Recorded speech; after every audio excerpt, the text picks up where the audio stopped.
পদ্মা সেতুর পরে মেট্রো রেলই দ্বিতীয় কোনো মেগা প্রকল্প, যেখানে শুরুর দিন থেকেই প্রত্যাশা আর প্রাপ্তির হিসেবটা মিলে যাচ্ছে খাপে খাপ।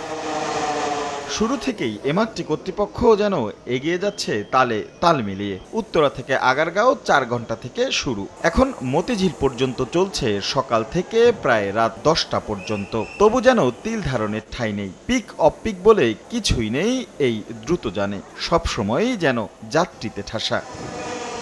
তবু নেই অভিযোগ, সড়কের দীর্ঘ যানজট থেকে মুক্তি যেন বড় পাওয়া। অল্প কিছু ট্রিপ সংখ্যা বাড়াইলেই যথেষ্ট, সামাল দেওয়া সম্ভব।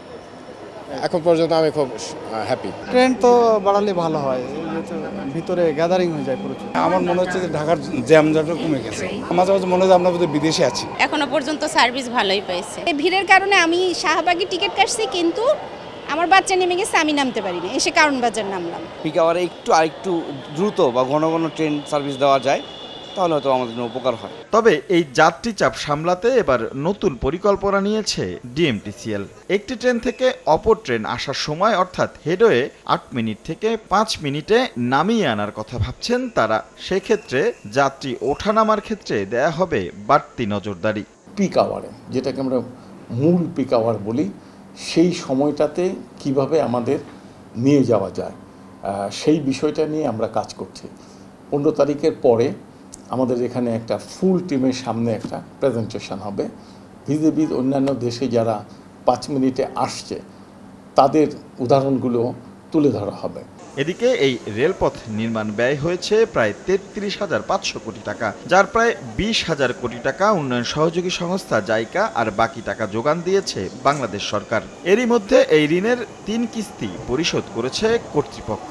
2টা কিস্তি, প্রথম কিস্তিটা কিন্তু অনেক বড় হয়, কারণ আমরা যে 10 ইয়ার্স গ্রেস পিরিয়ড পেলাম, আমরা এই 10 বছর কোনো ঋণ শোধ করলাম না, তার যে একটা রেট অফ ইন্টারেস্ট হয়, এটা সহ আসলটা শোধ করতে হয়। এই বড়টা আমরা কিন্তু পরিশোধ করেছি, এটা প্রকাশ্যে আমরা মাননীয় প্রধানমন্ত্রীর হাতে আমরা চেক হস্তান্তর করে পরিশোধ করেছি। তারপরে আরেকটা আমরা পরিশোধ করেছি।